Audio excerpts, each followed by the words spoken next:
Olá, nós somos da turma Ciências da Computação Piedade Manhã, segundo período.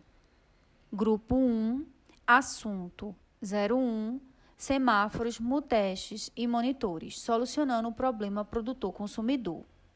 Introdução. O acesso concorrente a dados e recursos partilhados pode criar uma situação de inconsistência desses mesmos recursos.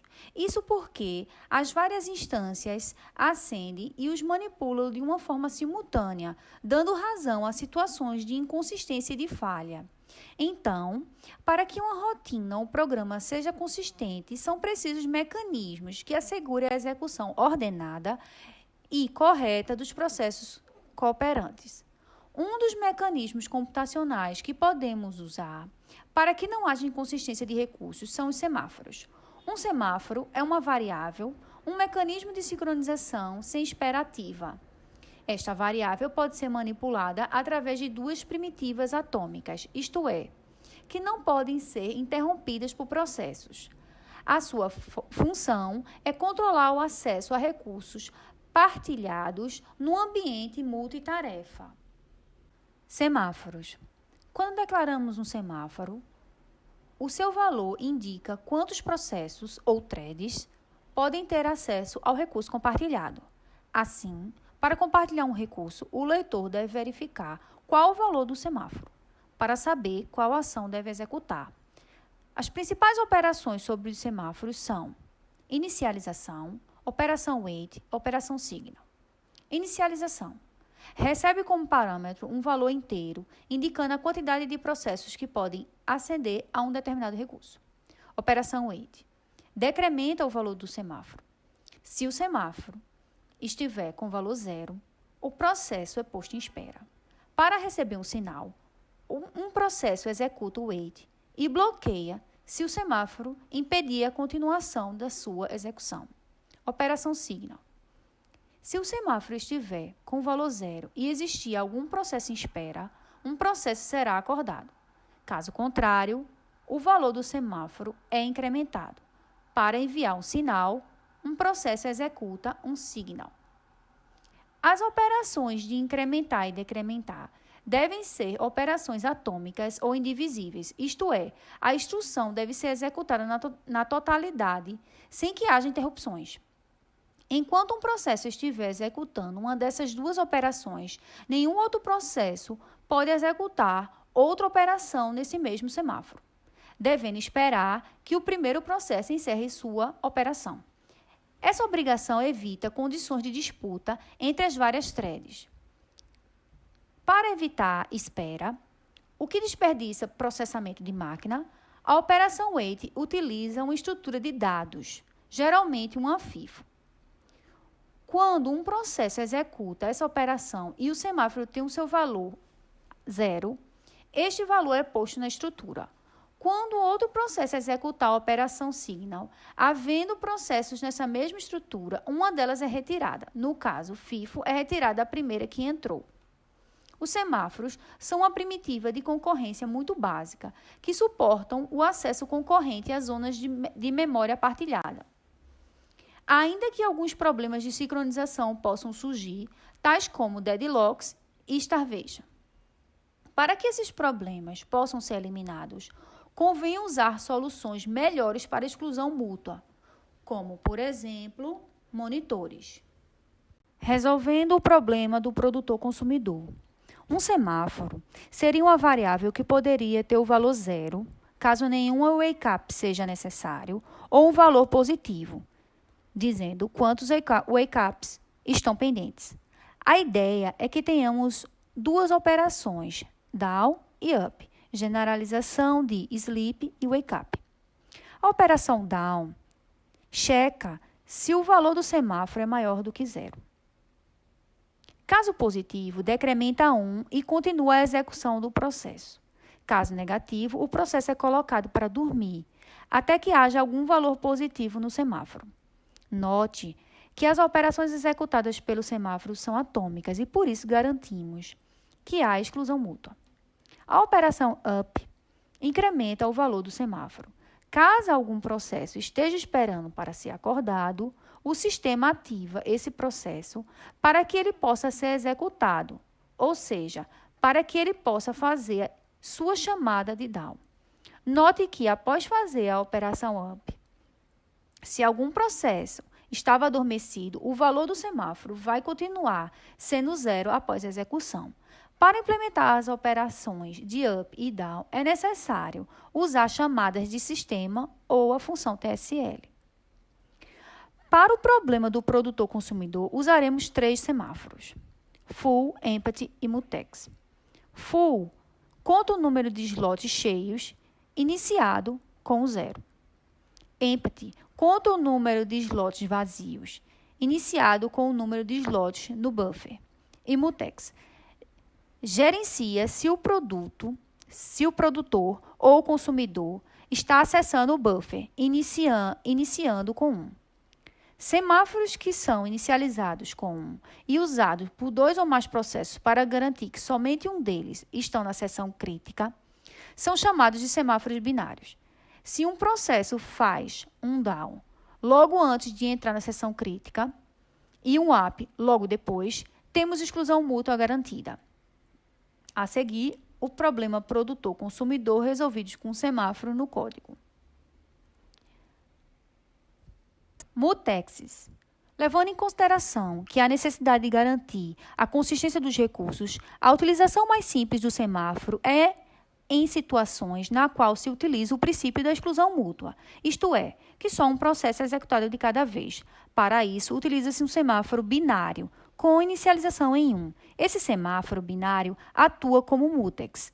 O princípio da exclusão mútua, ou mutex, é uma técnica usada em programação concorrente para evitar que 2 processos ou threads tenham acesso simultâneo a um recurso compartilhado. Então, em meio simples, para a exclusão mútua, é a utilização do semáforo binário, isto é, que só pode assumir 2 valores distintos, 0 e 1. O fecho do semáforo deve ser feito antes de utilizar o recurso e deve ser liberado só depois do uso do recurso. Tendo em conta que apenas um processo pode entrar de cada vez na seção crítica, então os outros processos devem esperar pela sua vez. O mutex é basicamente um semáforo binário, ou seja, ele pode ter 2 estados: unlocked, maior que 0, e locked, igual a 0. Quando um processo precisar acessar a seção crítica, ele chama mutex lock. Se a mutex estiver atualmente destravada, ou seja, a seção crítica estará livre e poderá ser usada, o processo pode entrar nela. Caso contrário, o processo aguarda até que a seção crítica fique livre e o processo que está lá dentro invoque o mutex unlock. Se vários processos desejarem entrar na mutex, um deles é escolhido de forma aleatória para entrar. A mutex é basicamente um inteiro modificado. Quando um processo invoca down mutex, 2 coisas podem acontecer. A mutex tem valor igual a 1, ou seja, o processo pode entrar nela. Em uma instrução atômica, essa checagem é feita e o valor da mutex é setado para 0. Assim, outros processos sabem que existe um processo lá na seção crítica. A mutex tem valor igual a 0 quando algum processo está na seção crítica e que o processo atual deve aguardar sua vez. Após sair da seção crítica, é necessário que o processo invoque um up mutex, ou seja, que incremente o valor da mutex. Abaixo segue o pseudocódigo. Monitores. Em computação concorrente, monitor é uma técnica para sincronizar 2 ou mais tarefas que compartilham um recurso em comum, geralmente um dispositivo de hardware ou uma região da memória. Com um modelo de concorrência baseado em monitores, o compilador ou o interpretador podem inserir mecanismos de exclusão mútua transparentemente, em vez do programador ter acesso às primitivas para tal, tendo que realizar o bloqueio e desbloqueio de recursos manualmente. Brent Hansen e Horek desenvolveram o conceito de monitor no início dos anos 70, com base em ideias anteriores próprias e de Edger Dijkstra. Brint Hansen publicou a primeira anotação de monitor, adotando o conceito de classe do Simula 67, e inventou um mecanismo de enfileiramento. Rory refinou as regras de retomada do processo e Brint Hansen criou a primeira implementação de monitores em Pascal. Rory demonstrou sua equivalência aos semáforos, assim, monitores e Pascal simultâneo logo foram usados para estruturar a sincronização de processos no sistema operacional. As linguagens de programação que têm monitores compatíveis incluem C#, Java, Python, Ruby, Delphi e etc. O jantar dos filósofos. Considere 5 filósofos que passam a vida pensando e comendo. Compartilham uma mesa redonda, rodeada por 5 cadeiras, sendo que cada uma das cadeiras pertence a um filósofo. No centro da mesa encontra-se um prato de macarrão e 5 garfos na mesa, um para cada filósofo. Quando o filósofo pensa, não interage com seus colegas. De tempos em tempos, cada filósofo fica com fome e tenta apanhar os 2 garfos que estão mais próximos. O filósofo apenas pode apanhar um garfo de cada vez e não pode apanhar um garfo se estiver na mão do vizinho. Quando o filósofo esfomeado tiver 2 garfos ao mesmo tempo, ele come sem largar os garfos. Apenas quando acaba de comer, o filósofo coloca os garfos na mesa e começa a pensar de novo. O objetivo é ter uma implementação, que nos permita simular este jantar sem que haja problemas de deadlock ou starvation. Para isso, o jantar será modelado usando uma thread para representar cada filósofo e usaremos semáforos para representar cada garfo. Quando um filósofo tenta agarrar um garfo, executa uma operação wait no semáforo. Quando o filósofo larga o garfo, executa uma operação signal nesse mesmo semáforo. Cada filósofo thread vai seguir o algoritmo, ou seja, todos fazem as mesmas ações. O fato de seguirem o mesmo algoritmo pode dar razão à situação de deadlock, daí a utilização de sincronização wait e signal.